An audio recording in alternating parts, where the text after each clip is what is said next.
C'est la fin d'un escroc qui se faisait passer pour un bienfaiteur.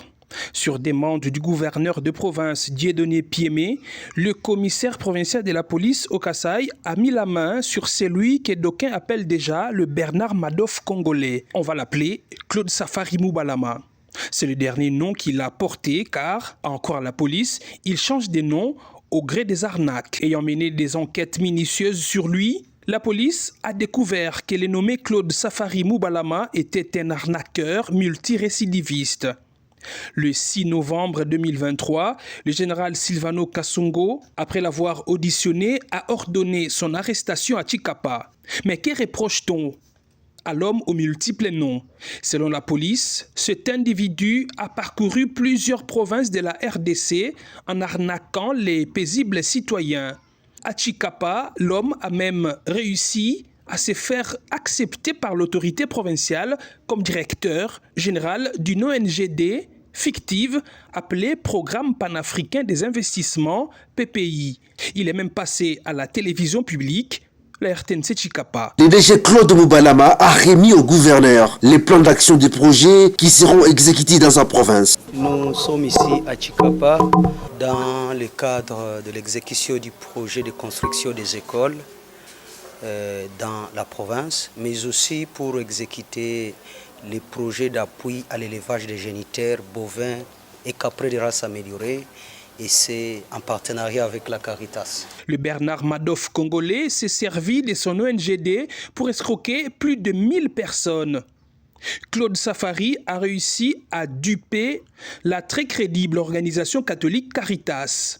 Elle lui a donné des bureaux dans ses installations. Se couvrant donc des Caritas, Claude Safari a aussi berné un haut cadre de la présidence de la République, lui faisant croire qu'il était un pourvoyeur d'emploi. Ce lundi 30 octobre 2023, les bureaux de la coordination urbaine du programme panafricain des investissements, PPI en sigle, a été visité par M. Di Lukunawa Bantu, conseiller spécial du chef de l'État en matière de culture, art et questions religieuses. Après avoir fait les tours des installations des PPI, Di Lukunawa Bantu conclut que cet ONGD international soutient la vision du chef de l'État en donnant du travail aux jeunes. Je trouve qu'il y a jonction dans les activités avec la vision du chef de l'État. L'arnaqueur de Tshikapa a ensuite pris en location un immeuble pour installer son ONGD pour se crédibiliser. Et les coordonnateurs de Caritas Luebo a cru. Le PPI est arrivé pour la première fois, il était au bureau de la Caritas.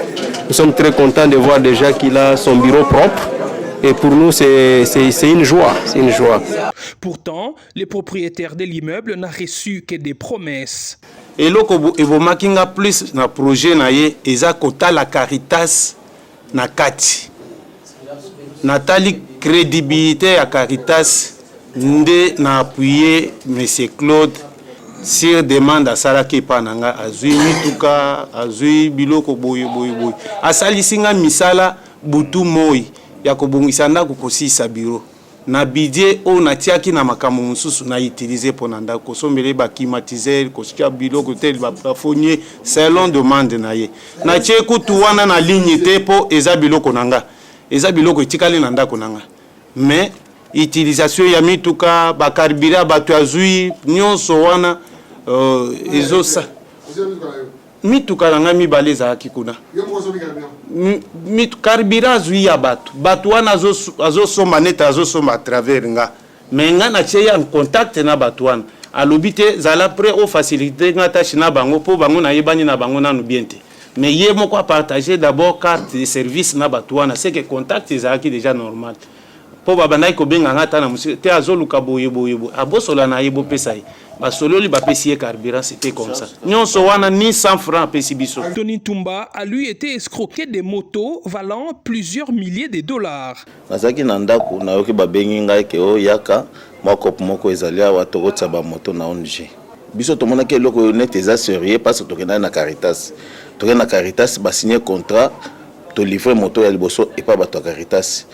Mbala moko ayeko ya na ba dip et pas na biso wana ba telemisi bazui si moto etikalaki.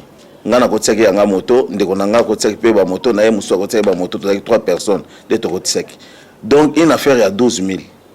12 000 dollars ndeza epanaye. Les hôtels, les restaurants, les services traiteurs, ses proches et plus de 1000 informaticiens de Chikapa ont tous mordu à l'hameçon des Claude Safari. Le montant global provisoire de ces escroqueries à Chikapa auprès des commerçants, hommes d'affaires et autres personnes s'élève à 90 025 dollars. Selon la police, Claude Safari Moubalama a déjà été arrêté et condamné pour 3 ans de prison dans la province du Bazouélé à Bouta pour les mêmes activités.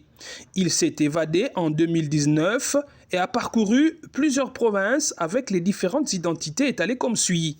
Dans le Bazouélé, il avait arnaqué la population en brandissant les noms de l'ONGD, GESS, et son nom a été Adolphe Moguicho Mouchobekwa. À Bounia en Ituri, il avait arnaqué les paisibles citoyens avec une nouvelle ONGD, Programme panafricain des investissements, et là, il s'appelait Alain Bachoke Chikura. Dans la province de Lomami, ces derniers avaient arnaqué et escroqué la population, et là, il s'appelait Poncien Makemakema. Dans la province du Congo central, à Matadi, en 2016, il avait brandi une ONGD dénommée Société des investissements du Congo, SIC, et se faisait appeler Maître avocat Adolphe Mugicho.